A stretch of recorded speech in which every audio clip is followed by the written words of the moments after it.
Give me the quick 15-second introduction. What is that? Right now. You can't even get my name in 15 seconds. Yeah, but no, Michael Harris, just a person who found himself to be the person that he was born to be after going through a journey of missteps in his life.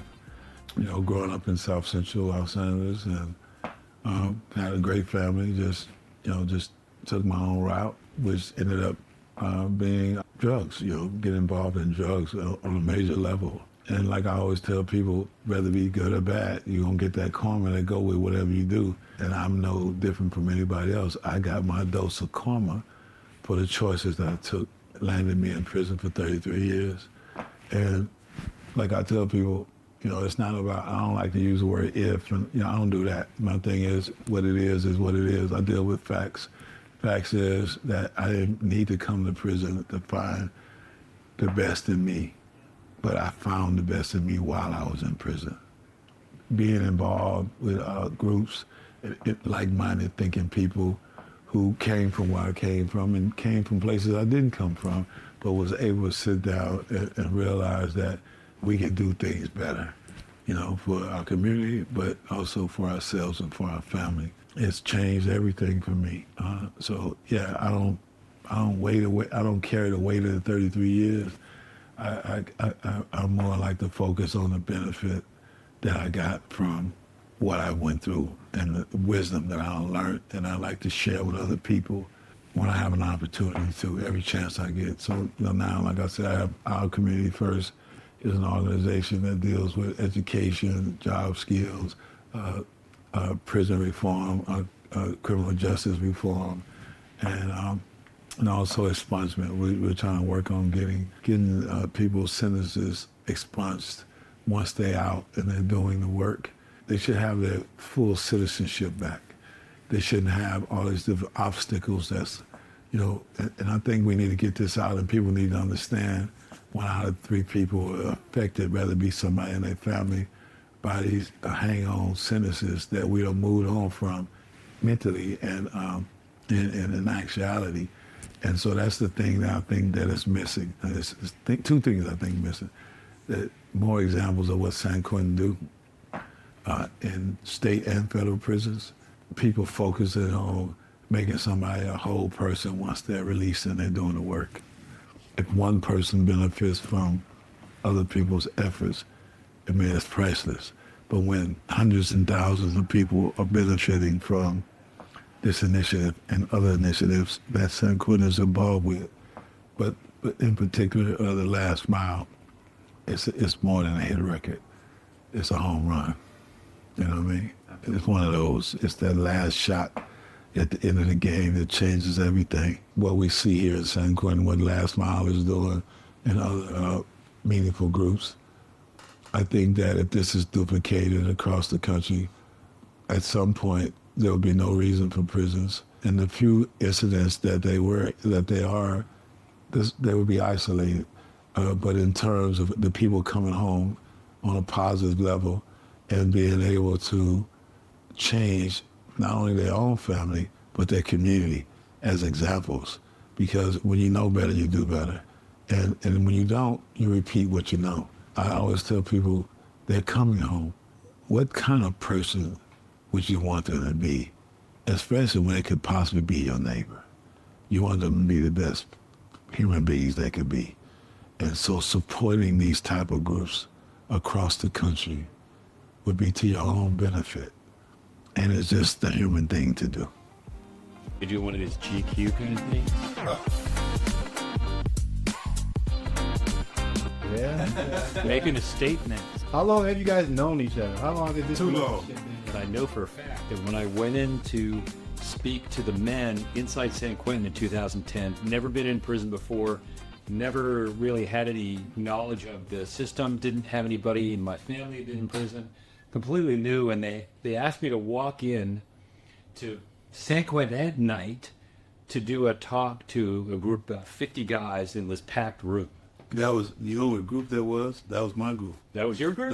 That was Moments of Members of a modern American society. society. I created that group. So I walk in, I started talking, and this big hand is raised in the back. Within like 15 minutes, he's like, I got a question. And he peppered me throughout this several hours, asked me questions. I'm like, who the hell is this guy? And I find out he's actually the OG inside. And like, you got to have a The little mayor of San Quentin. you got to have a little juice with Michael. And he was the guy, like, and I think that he was testing me. Would you say? Well, because we had a lot of people coming in trying to put together groups, and it really wasn't what they were. It's perception and reality. Promises. Promises, but it was something about Chris and Beverly that struck different. And I just kind of got intrigued by them. Just seeing how they was moving. They walked through here like they'd been walking through prison all their life, with no fear. Now, Just naive. Well, you call it what you wanted to, but it looked strong and it looked confident. And they were talking about bringing technology into the prison, and that's what really excited me. Like, okay, and who are they to be able to do that? And then when I found out about their background, I mean, they're real players in Silicon Valley, and now we have. So I wanted to make it clear to, at the time, Sam Robinson, what was his position? He was PIO. Yeah, PIO, and we and Sam was pretty tight. He helped me set up all my groups, and I just says, I know Chris was like, what is this guy out in my business for? But I wanted to make sure, once I knew what they were about, and I had been observing them, that they got what they were trying to get. So I went and talked to Sam. I said, Sam, I need you to come over. Then I think it was at the trust that day. Yeah. I said, I need you to come over and observe something, because these people are bringing something here that's going to elevate the prison. And he said, okay, well, I have something to do with it. I make time. I come over. He came over, and I'm here negotiating behind his back to make sure he gets this spot. He don't even know it yet. And then I introduced him and told him that we would give up some of our space, time at the San Quentin News to make sure that he had a spot, because there was a moratorium on the groups at that time, and he wouldn't have been able to get in. And I definitely didn't want that to be the loss of this institution, that people wouldn't have an opportunity. What I believe that done became what it done became. I mean, I felt like I had a crystal ball on this one, and then we just developed a relationship. Michael's a hit maker, right? And hit makers identify new opportunities. In your case, artists, new things, new trends. You recognize that. Yeah. And there's something inside that really, there was a chemistry that worked right away, and it's endured all this time. Yeah, we actually became friends, believe it or not. I mean, can you tell the way we act, but we actually became friends even when I went home. I didn't really get, people don't understand, I didn't really get the benefit of Last Mile because I was transferred to finish my time with the federal system. So I'm blessed to know that other people did get the benefit of it. So you really owe me a course. And maybe you just give me a private course. Let's start with swag first. So I can graduate from the Last Mile. All right, we'll make a special. I don't know how you never thought about mentioning that to me, that Mike, we need to make a Michael Harris course, but I've been navigating my way through technology since I've been home, but I just know that so many people have been able to benefit from what you and Bev poured into this institution and the ones across the country. Yeah. And every time he calls me to go on his podcast, I can't say no. But I think I'm gonna say no next time unless he starts this academy for me. Okay. This gotta be a section. It's called the Michael Harris Aereo Academy. What's it going to be called? That's it. Aereo Academy. Then we'll make it something that. All right, we have to figure out what the curriculum is. Well, we got the name at least. There's got to be something with technology. I want to have my name next to something, and maybe I'll just take a few classes. I think it's important that people understand that what we do is very bipartisan. Right. And when we started here, obviously in California, progressive Democratic state, the first expansion state we were in was Indiana. And Governor Holcomb was a big proponent of criminal justice reform. He called me after he sent his crew out here to do their due diligence, and he said, I want the Last Mile in Indiana. And we were there within 6 months, which is super fast. We were able to launch. We had 4 programs there. And in 2019, Eric Holcomb was on Ivanka Trump's committee for employment across the country to give fair chances There were people like Tim Cook, who are on the board, Doug McMillan, the CEO of Walmart, and so forth. We met her there.